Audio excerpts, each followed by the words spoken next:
Congruence. So if you have two congruent figures, they are going to be the same shape and the same size. So it's almost like you copy and pasted them and maybe you rotated them or reflected them, but they are the exact same shapes. This is the symbol for congruence. It looks like an equal sign with a wave on top. Now, in congruent figures, corresponding parts, so corresponding angles and sides, are congruent. So for instance, let's look at these two triangles, and I did color code them.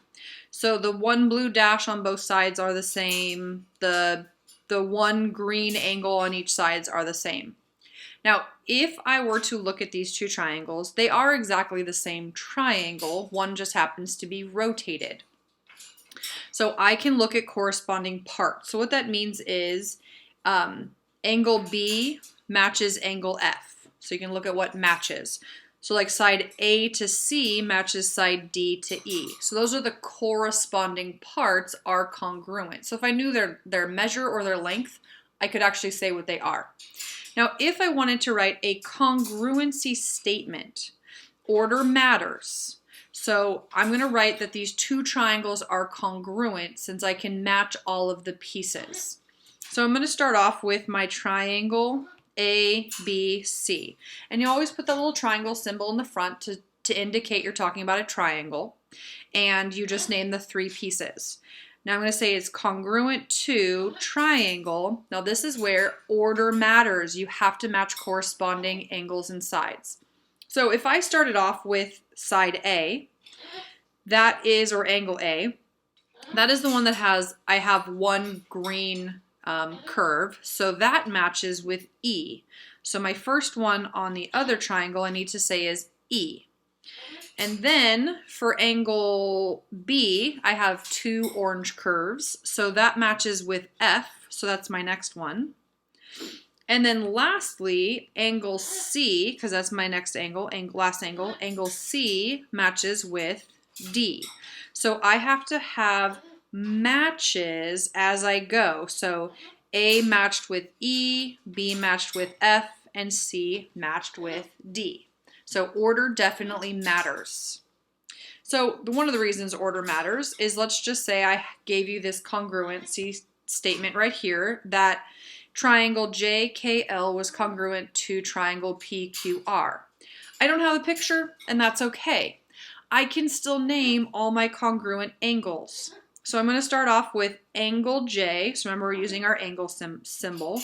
J is first, and the other one, P, is first. So angle J is congruent to angle P.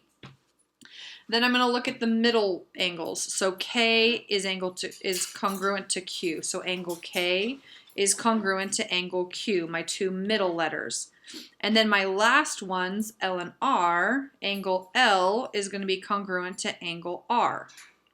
I can also do sides. So if I do my first two letters, so side JK, and I'm going to put the symbol for a segment over the top, and that's congruent to my next two letters, so that's PQ.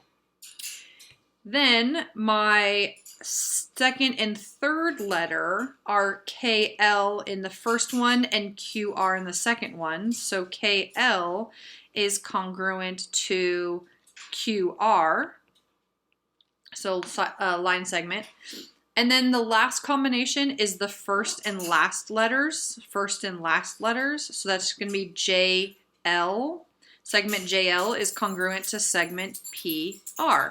So if you use the order, you can say all of the congruences. So let's just say we had these two triangles, and we're given this congruency statement right here. Triangle GHJ is congruent to triangle XYZ. So I'm going to actually make some marks on my picture. So G, which is first, so I'm going to do one curve, matches with X, which is first on the other triangle. H is going to match with Y, so I'm going to do two curves for H and two curves for Y. Last two letters are J and Z, so I'm going to put three curves on those two. Now let's look at sides.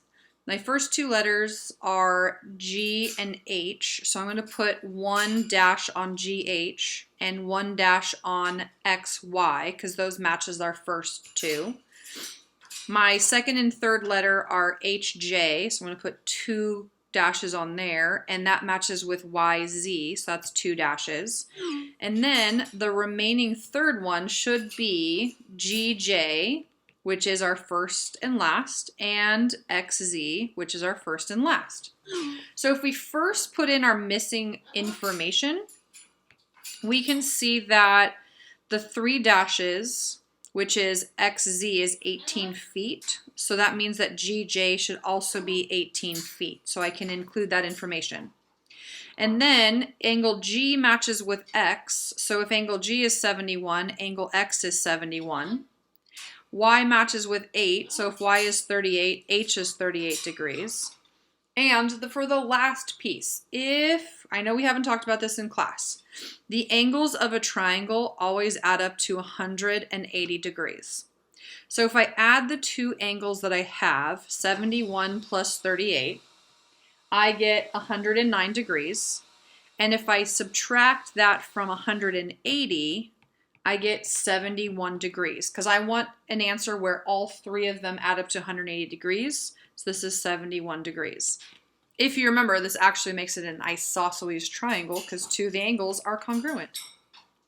So I can also say that since GH is 27 degrees, then XY is also, 27 feet, is 27 feet.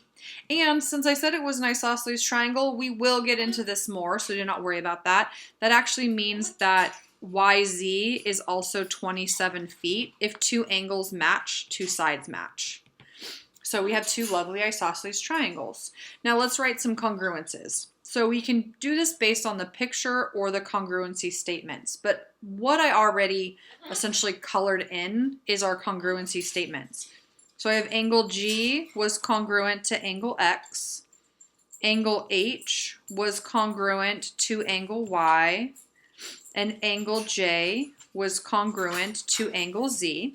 And then for the sides, oh, I put that in the wrong spot. Sorry. That was the angles. And then for the sides, segment GH was congruent to segment XY because they had one dash. Segment HJ is congruent to segment ZY because they had two dashes. And lastly, segment GJ is congruent to XZ.